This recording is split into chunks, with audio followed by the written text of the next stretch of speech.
Welcome everybody to our next day of the WePlay Dota 2 action. I'm Gods. Joining me in the studio is Lumi. How you doing, Lumi? Good, good.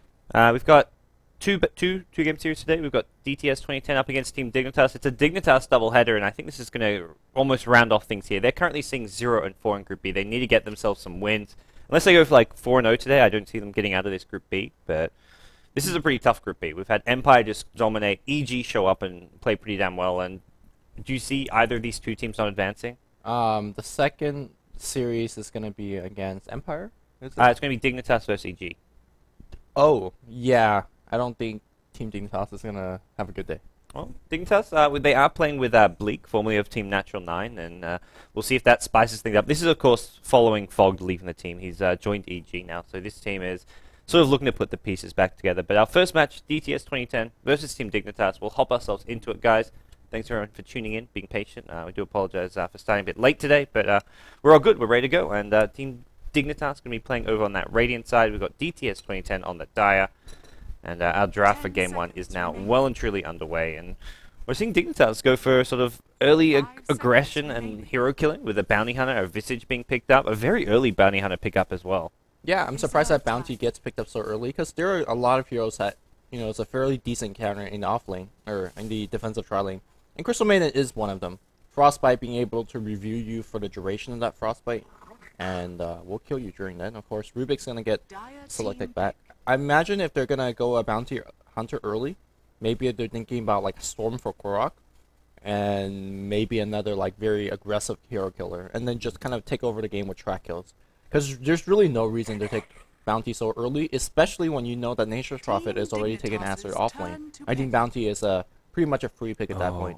And you give away an Abaddon, not so much to give away like it's a top tier pick, but this is, you just get rid of track. Yes. You have Photic Shield and track is now no more. So it really negates so much of the Bounty Hunter's usefulness in the mid game, because if you can't actually straight up team fight or find just solo pickoffs, you're just tracking people to help give your team vision in preparation for a fight. But which is still good. I mean, getting vision. Yeah. Often you'll see like Bounty Hunter used even in like sort of 5v5 lineups, just because having vision of your opponents is so important. But Abaddon basically negates all that. It's pretty damn easy to put that shield up as soon as he tracks someone, unless you're in the middle of a fight. And he can still get track kills, don't get me wrong, but it's not going to be like your casual just track for vision on a Weaver. I wonder if this is some next level mind game from 1437. It's like, you know what, we're going to pick Bounty Hunter, and you pick into like Crystal Maiden, Abaddon, Weaver. These are heroes that are hard to kill at the same time, but they're really, really bad defending a tower. So if Team Dignitas goes 4th pick pusher, 5th pick pusher, that could actually wreck DTS pretty hard. Sure, there's Nature's Prophet and Split Push as a counter, but Bounty Hunter's fairly good against that. So we'll see if that's what 1437 have in mind. If he's reacting well, then he'll look like a genius. But if not, then things get a little bit hard. Because you can't really go Storm against Abaddon. Like, things are not going to line up as, well, you're going to be Gyrocopter so far. Yeah, it looks like just transition to your standard mid to late game carry hero of choice. And also gives them a strong tri lane. So I mean, I don't see them going offensive tri lane just because they've got Bounty Hunter, who you don't really want to put in the safe lane. Unless this is something they saw. It was a Nature's Prophet first pick. I guess one reason you could pick it up that early on is if you really wanted Bounty Hunter 1v1 against the Nature's Prophet, which in the safe lane, if he gets a poor man's shield, gets pulled some regen, I think Bounty Hunter has a slight edge in. Those screens are still pretty annoying. Well, they do no damage with a poor man's shield, but it's still a case where you're not going to completely dominate him. Like, you made sure to trade equal farm for equal farm, and once Bounty Hunter gets levels, he can kind of push Nature's Prophet out of the lane around the level 5 stage. But if that's the case, they'd want a strong offensive tri lane, which is what they've got. Rubik, Visage, Gyrocopter, but is it strong enough to take on a CM Abaddon Weaver? Which I would say maybe not. Okay, it's going to be DTS that takes the Storm away from Team Dignitas. And this is something that we seen yesterday in that epic game against EG. They just like lineups that are very, very mobile and able to do a ton of damage. And here comes Dignitas Dragonite as the final pick. So I guess Bounty Hunter is just a good MS granter in the game, if you want to call it that. Because that's pretty much all Track's going to do. And my in-game audio is not on. That's alright. No, you want it off. Turn that shit off, Lumi. My bad. Sorry, I guess on the you're into well, not bad habits, but different habits. Different habits. Don't worry, everything's coming through. Hopefully clearly on mine. I'll make sure that mine's actually on. We're good. We may need to lower down this open mic threshold. We should be even better now. But both the two teams going to be picking up their heroes, and it'll be Storm versus DK at the mid lane. We've seen Undershock play, so he normally plays these mid heroes, and he seems to specialize in some of these snowbally ones, although yesterday this is the team that had a very disappointing result against EG, so to speak, in Game 2. That huge lead of theirs, 22k gold lead, and also a stolen Divine Rapier get thwarted somehow. Yeah, I mean, I went back to edit that game because I was doing I guess a short highlight of it. And the thing I noticed about their playstyle, DTS2010, is that they were amazingly aggressive once they got the Divine Rapier. Maybe they thought the game was won. We remember Seamless Slayer on that bottom just leapt in against 5 in the base and popped the BKB and got wrecked. And same thing here with the Storm Spirit player, Undershock, who when he got the Divine, he was diving tier 4 towers. So hopefully the over-aggression doesn't actually come back and bite them. Although Team Dignitas, if you are aggressive enough against them in the early get-goes, it can just shut them down. And interestingly, it's going to be Korok that's going to be playing Bounty Hunter. If we introduce a Radiant team, we're going to have 1437 playing the Visage, Korok on the Bounty, Infinity playing mid on the Dragonite. Rubik's going to be playing your, being handled by Uptown PBD Baby. And last but not least, this is Bleak playing Gyrocopter. Yep. Over on the Dire side, a team we've seen, well, both these two teams struggling here in Group B. DTS2010 themselves are 1-5 after their 2-0 loss to EG. They started off looking alright. They're a qualifier team. They weren't actually meant to be in the tournament until Flipside Gaming weren't playing in Group B with 2 of their players in Group A on the Mouse Quantic Flipside team. But we'll introduce them. We've got CA playing Nature's Prophet, a hero he's played a number of times recently. Undershock on the Storm Spirit at mid. We've got us, ZQQ, playing the Abaddon. We're going to have Tossie playing the Crystal Maiden, the support player, and then finally Seema the Slayer, the hard carry player for this team on the Weaver. Double damage! RZQQ yesterday on Naga stepped out of position several times, so I think Abaddon is one of those heroes that requires superb positioning because it's a Aphotic Shield cast range so low. Double damage Korok comes in, but he's going to immediately Frostbite. Korok in huge trouble. He's going to be okay, though. He's going to just keep right-clicking. Another sentry? Dust is going to be there. Jeez, that's some hate. That should be able... Oh, he actually slows himself down by going to Windwalk, and they obviously do see him. Korok's going to be dead. I think that's a mistake. Yeah. I think regardless he's dead there, but yeah. Unnecessary Windwalk there. You don't get any bonus movement speed. And as you said, you do lose that movement. I mean, speed. when he was walking up this cliff like this, he could actually get this tango, doesn't get a Windwalk, and maybe survive long enough till the dust runs out, and then go to Windwalk. Maybe he would have survived, but not too sure. Yeah, it was definitely not going to be not the right way to try and survive that one. But we do have Nature's Prophet at the bottom lane being as annoying as ever. He's blocked off the 30-second and 1-minute pulls here, and he's going to probably look to keep on doing that. Something that we saw CA do a lot of yesterday. He prioritizes just harassing supports and being annoying, rather than actually going into the jungle and getting farm early on. And now Dignitas support says, alright, well, let's just smoke gank mid instead and see if we can set anything up. But I think that should be scouted because the Treants obviously don't see any supports. And Undershock, is he kind of reacting accordingly? Yeah, he's not even going up the hill to do any CS. He's going to try to stay near his tower, but you got to be careful. A telekinesis lift would just be the death of him. Also, I think part of it was there was no creep still last year as well. It was just about to push out to under his house, so it actually gets to a very fortunate creep position for him. And Nature's Prophet sends Treants out, and this is where it's like, oh, where are these supports? And if this is with some good team communication, Undershock should never die to this gank right now. He should be expecting a smoke gank and knowing exactly which direction it's coming from. And with it being day, yeah, they're spotted. They're actually not on the high ground. Yeah, they were over here. They were just at the bottom of the ramp, and they did get spotted with the daytime vision. Yeah, I mean, it's really hard to actually have the proper positioning against a gank like that for Undershock, because normally if you expect a gank coming from the bottom, your Storm should basically stand in positions like these, where that's why people smoke all the way around and go for a smoke gank on the other direction. Korok on the top lane having a ton of trouble. Dust is still on him. A couple more hits going to do the job, and again, that is going to be the death of him. And generally for your starting item first, as we see a gank on the mid lane on Undershock. Undershock can't really zip away. The lift is going to follow through, and he is definitely dead. Although maybe the 6 base armor is going to save him. No.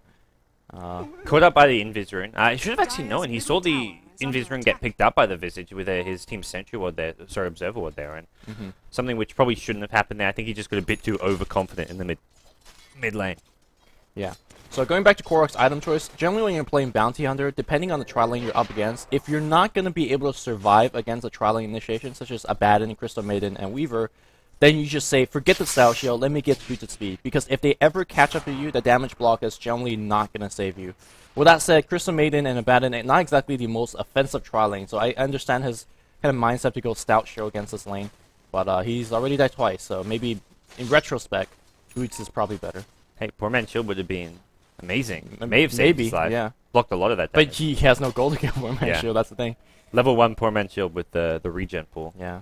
That's what you need to demand from your supports. Now they're pulling mid instead, because Infinity is, having a fairly difficult matchup. Stormster going for the pull. Is he going to go for the kill? Not going to get it, but still just good harass. Now, obviously, DK's not going to care too much about it, considering that he has Bottle Crow, but hey, harass is harass. Yeah, puts Infinity just under pressure here in the middle lane. We will see the 4-minute rune spawning in just a second, and it looks like the supports from DTS2010 will be camping it up top. And we have Visage sort of in position to get it if it's bottom lane, but it's going to be a haste rune, and RZQQ actually immediately picks it up. I wonder... Koroxo's mid. Yeah, this is the correct response. If you're not going to do anything up top, just gank mid and Undershock in huge trouble. Undershock, well, Yeah, that's one of the that's where I think Bounty Hunter used to be really popular as an offlane solo hero, because if he's against a Trallin and it gets completely zoned out, these mid heroes like Stormster, SF, you can just gank him really early on with just like a level 2. Windwalk Janata hit, and you set up for a DK stun, and then you just need one support there maybe as well. Yeah, and especially if you time it like perfectly, you can even get 2 Windwalk hits.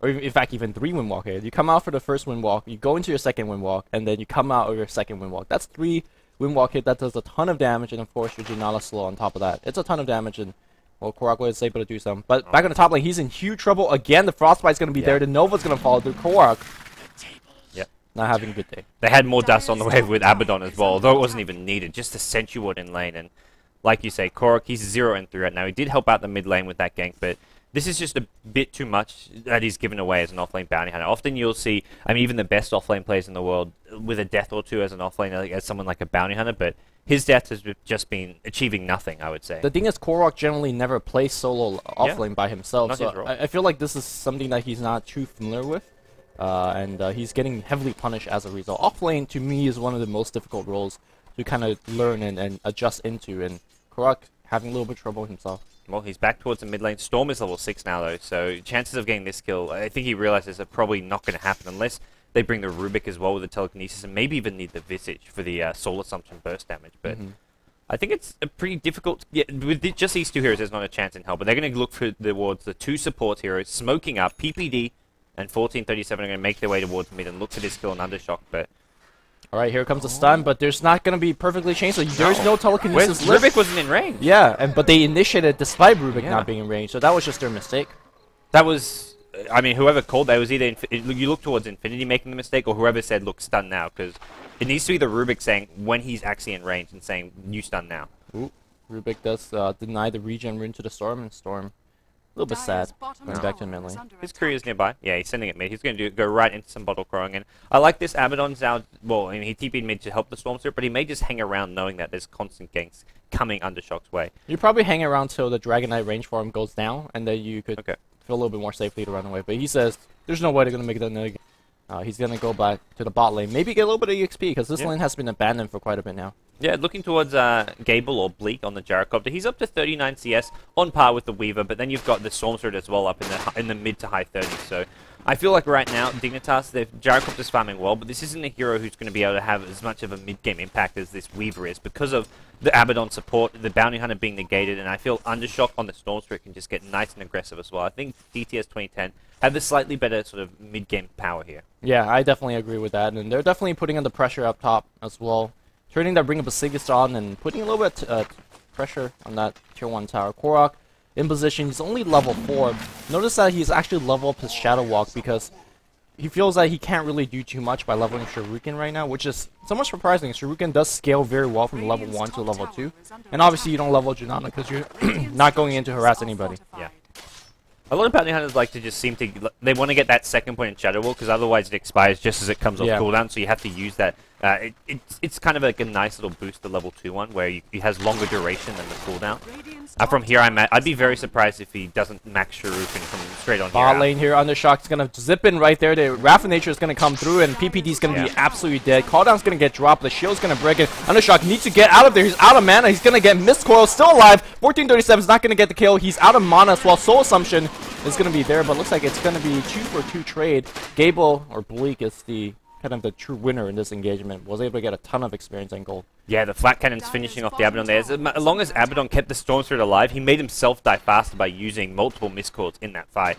And DTS2010, well, it's just a kill on a support here, and a Gyrocopter suddenly looking a lot scarier after following, well, a kill and a half. 1 kill, 1 assist. I think that was, I mean, that's definitely not the trade that DTS was looking for, but not a bad trade in the sense that Abaddon now gets a little bit closer to level 6. Storm got quite a bit of experience in that engagement as well, and they were able to at least pick up 1 or 2 kills. So, Bleak obviously, got a lot out of that one, but still, it's an okay fight for DTS. Alright, well, Infinity at the mid lane, he's just got his basic treads up for now. He's actually going to just pop the ultimate form. Looks like he wants to maybe apply some pressure to this mid-tier 1 tower.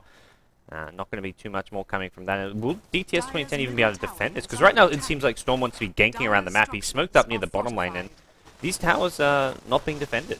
To be honest, I'm not sure what he can do even if he's in the middle. Yeah. There is a glyph available. No, they just used a glyph, so looks like everybody's going to be rotating in. They really need like a Crystal Maiden to let loose a Nova to start things up. And Infinity, it's so hard to actually go into him, especially when he has backup like this.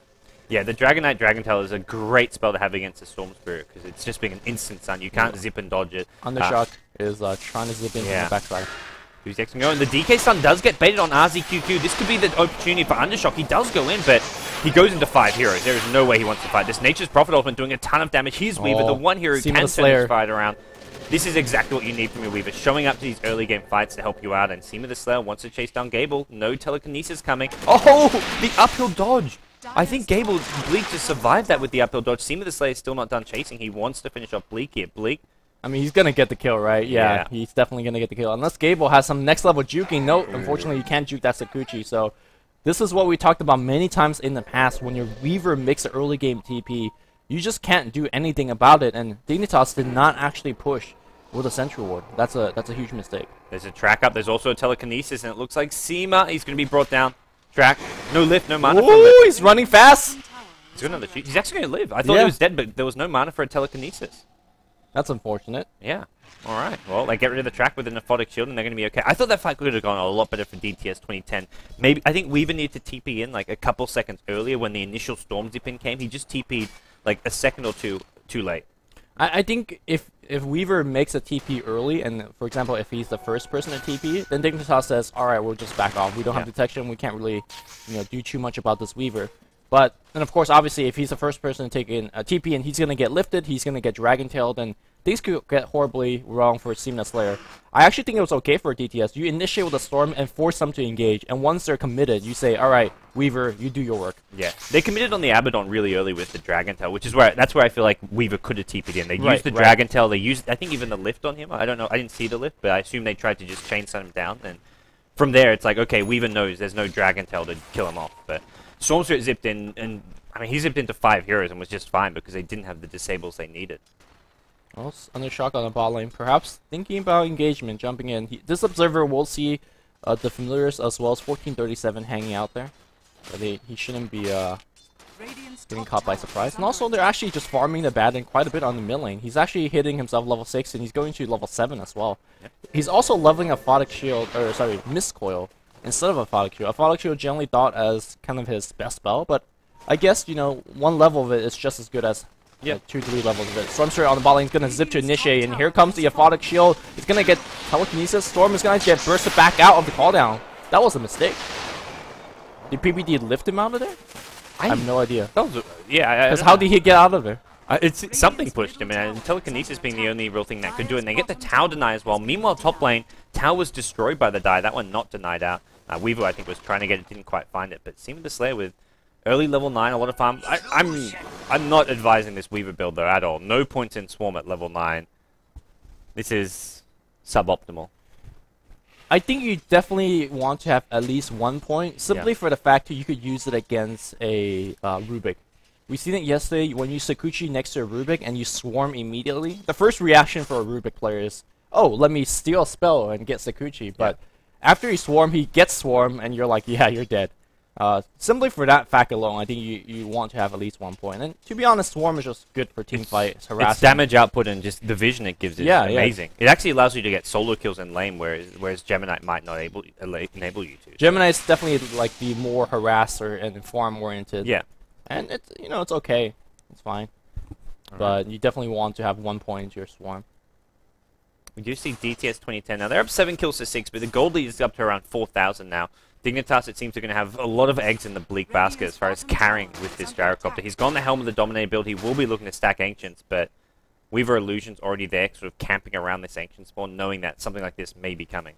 Yeah, I could definitely tell that when you're playing Bounty Hunter and you're having this kind of start that Korok has, it's a really, really bad feeling. I know that because right now I'm making my Bounty Hunter guide, and let me tell you, 0-3 games are quite common. And when you have a 0-3 game like that, you're actually forced to just farm to get your level 8, max your Shuriken Toss, and then join to your team to fight. But once at that point it's going to happen, DTS is so tank by nature that you're not doing much as a Bounty Hunter. Yeah, you're against an Abaddon. You feel very limited what you can do. Meanwhile, bottom lane, Undershock's going to zip, and he wants to go on PPD here on the Visage. Visage is, sorry, not PPD, PPD on the Rubik. Visage 1437 is now stuck behind the tower. CM Ultimate doing a ton of damage to him. Does immediately finally get cancelled by Dragon Tail. Korg showing up as well. He gets one track kill for his team, and the chase is now on. Can they catch up to any of these heroes? It looks like most of them have evacuated, but not CA. Yeah, no way to sprout TP out. And also a track, so 2 track kills. They're not done just yet. Undershock, by the way, out of mana. If they ever get a track kill on, he's going to try to self-deny, and not going to happen. Oh, they didn't get another track kill, but yeah, they could have waited for the track there. The neutrals weren't going to kill him anytime soon, but this is the kind of fights which DTS 2010 can be taking if they have Weaver. I'm surprised they want to take a fight like these without Weaver, because right now Weaver's the one hero that's got the most levels, the most farm on their team, and they're trying to fight without him, thinking they can just have Storm Spirit initiate, because neither CM, Abaddon, or Nature's Prophet offers much damage output. So if you want to fight, you have to have Weaver and Storm Spirit there, because Dignitas will just overpower you if you don't. To me, like, they definitely could initiate anywhere they want and get a kill. The problem is, and we've seen many times now for Undershock, is that he doesn't have actually enough mana to get out. And that is also a point to make about Abaddon and Crystal Maiden. These are not fast, agile support heroes where you could just walk away from the tower. They're kind of just, once you initiate, you're just forced to fight until you're dead. And obviously under a tier 1 tower where Dignitas could TP in as many heroes as they want, you lose those fights. So you're not a Weaver. You can't just get in and get out. Not until Storm gets a lot more mana at least. Well, Seamus Slayer is going to have his much-needed Lincoln Sphere fairly soon. I mean, I mentioned fighting. He's going to be up against a Shadowblade Dragonite, so the initiation potential they can kill off this Weaver if he doesn't have a Lincoln, just by invising him with a Dragon Tail, followed up with a lot of burst damage. So he's going to be pretty happy to have that Lincoln Sphere up around the same time as this DK Shadowblade. How do you ever feel about, for example, having a Bounty Hunter or another Invis hero on your team and then getting an item like Shadowblade? Because it just makes their detection double, the effectiveness. I think the DK Shadowblade is still really nice, but it's obviously... Does it ever, do you think, deter player from actually going it? I think there's at a certain point it does, like especially if you're like a situational Shadowblade hero, and then you have like maybe two or a Shadow three Fiend. Yeah. But I think DK is. I mean, Shadowblade is. I mean, it's a situational item, but it's like almost all situational situations. So it's just a core item then. Yeah, it's very close to being a core item. I think you can get away without it, but it just offers DK so much as far as the damage and attack speed you benefit from a lot, and the Shadowblade for escaping and initiating is really nice. I think Shadowblade is just one of the best items in the game for value. Okay. Korok now going Invis, and so is his friend Infinity. Oh, they're gonna see a Crystal Maiden. Oh, that's the freest 200 gold I've ever seen. And guess what? It's not just 200. It's a little bit more thanks to the track. That's when you never should go up a hill by yourself without seeing anybody anywhere. He really wanted to block those Ancients. Yeah, well, he did. Until they deward him. Well, they may take... Well, it's just a Sentry Ward, so it won't last all too long. Mid tier 1 tower does actually get denied here. And Korok's going straight for a BKB. I like this from him. He needs the just survivability to do as much as he can in these team fights. We'll probably look towards Infinity going for a BKB next. Looks like he may have picked... Yeah, he's picked up his Ogre Club. So actually, Dignitas... Those last couple of track kills, they're suddenly looking a lot better now. Just 3,000 gold deficit from DTS 2010. Oh, they're going to get a little bit more. They're going to go on Storm. They want Abaddon instead. Nope. They're out of there because they saw the birds coming in. It's hard thing. You can't go on either. Yeah. You go on Storm, Abaddon shields. You go on Abaddon, well, you're not killing him because he's got borrowed time. So this is where I think Abaddon is like actually a pretty viable top tier support. Because I remember one person in Red was like, why is Abaddon picked but not Omni Knight? Well, having a support who can't get initiated on and blown up is a huge thing which can't be underrated. I think that's what a lot of just general casual pub players underrate. Is that in competitive gaming, if there's a crucial hero that can be blown up without casting a spell, you do that every time, even if they're a support hero. You ignore that carry Gyrocopter who's got 3 big items to kill off the Omni Knight. Because Omni Knight is going to keep that Gyrocopter alive if you don't. Yeah. With Abaddon, though, it's like, you can't do that. You're basically resigned to the fact that he's going to keep the carry hero alive for a lot longer and disable and get rid of disables and stuns by debuffing them with the Photic Shield. There's no way around it unless you're just going to silence him, then ignore him. But even that is like, it's not exactly entirely reliable. Yeah, obviously Abaddon fairly weak as an in-lane support, but if you look at the way that the lanes panned out this game, it was Trilane versus nothing, or a Korok, which, you know, died a couple of times. And then you don't really need your in-lane support ability. You just get to pull and get your level 6s, and you're pretty much done at that point. Yep.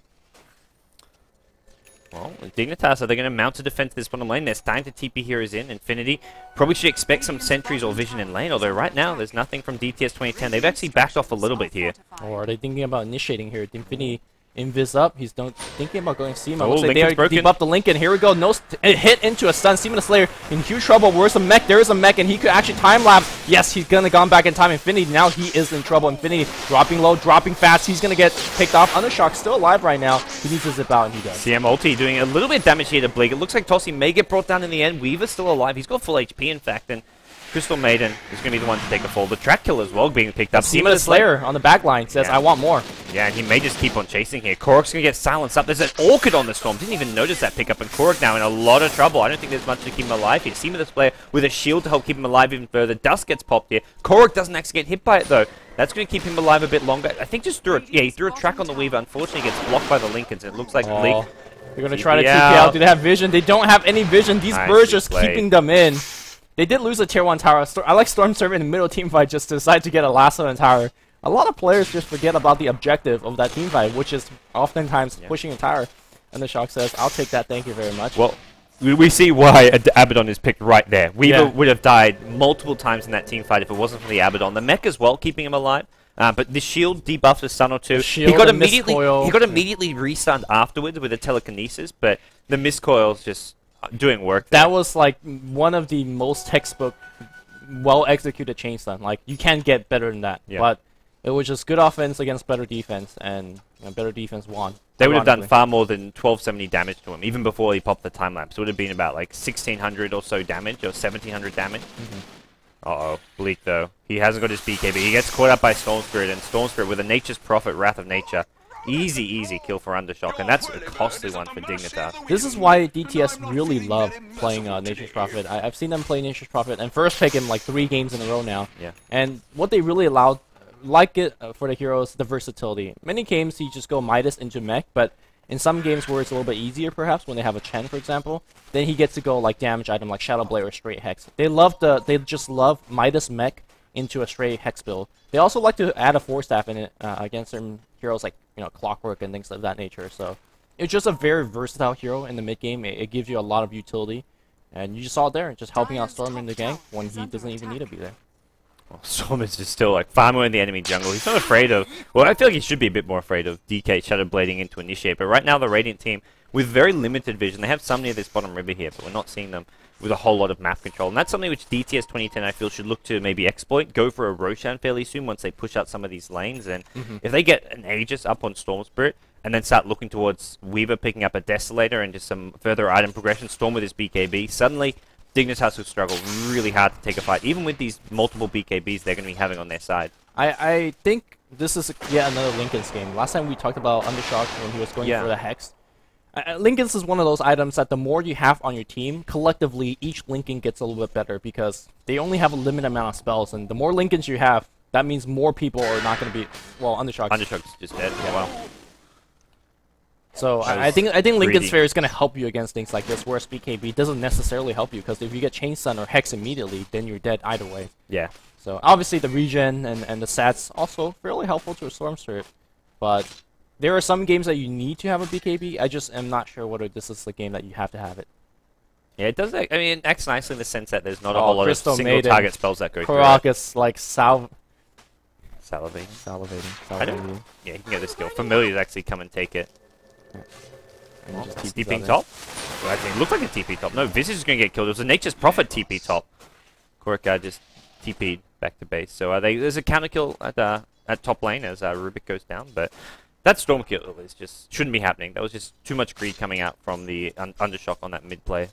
Yeah, there's something to be said about applying pressure and playing on the enemy side of the map, like, farming your jungle, making sure to carry you know, even though they're farming, at least make sure that they are afraid of you a little bit. You know, duck away, take half of creep wave less, for example.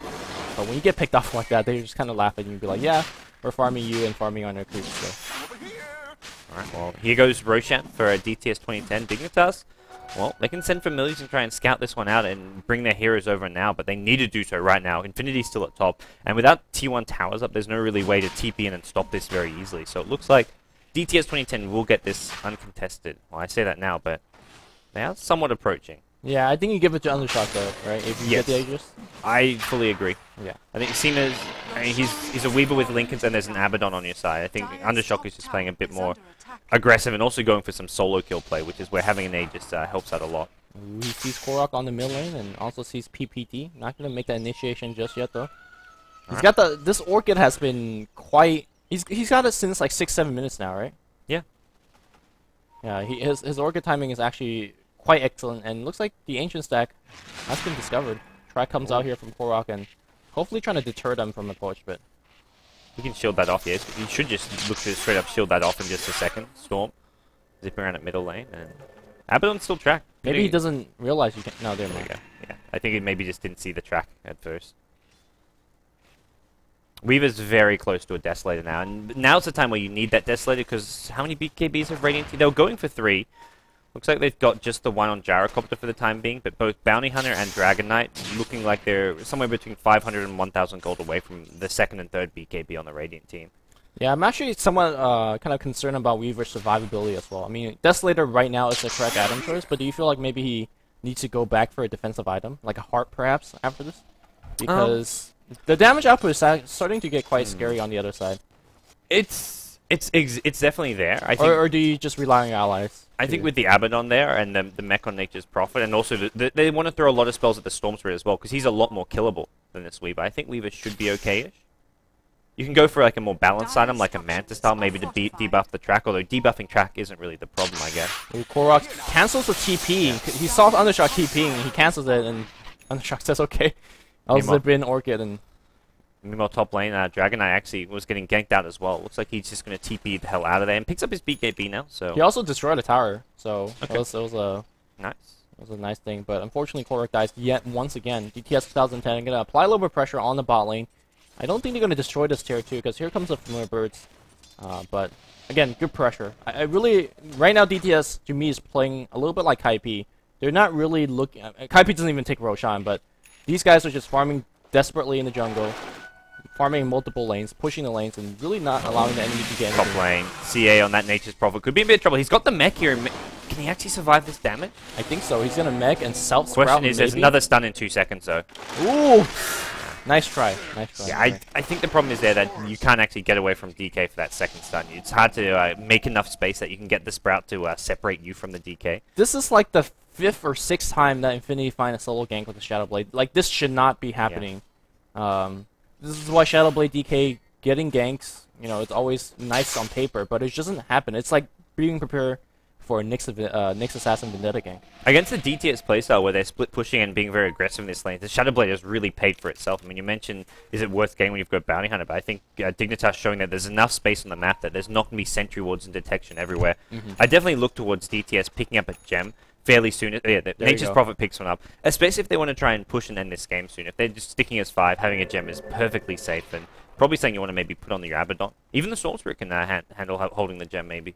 Speaking of pushing, why haven't DTS been pushing? They're up by 7,500 gold. Sure, there is a Gyrocopter, which may be a little bit scary, but again, what is really a Rubik and a Dragon Knight going to defend against the push? I'm surprised that they haven't made a fronto push just yet. I can understand waiting for the Desolator, but they've got that now. They've also got Aegis, so the Desolator is what's going to help them actually siege these outer towers, and especially the upper tier 3 towers, which are hard to break onto the high ground. So it looks like they are going to group up behind Storm at mid. He's still got this Aegis for at least another minute or so.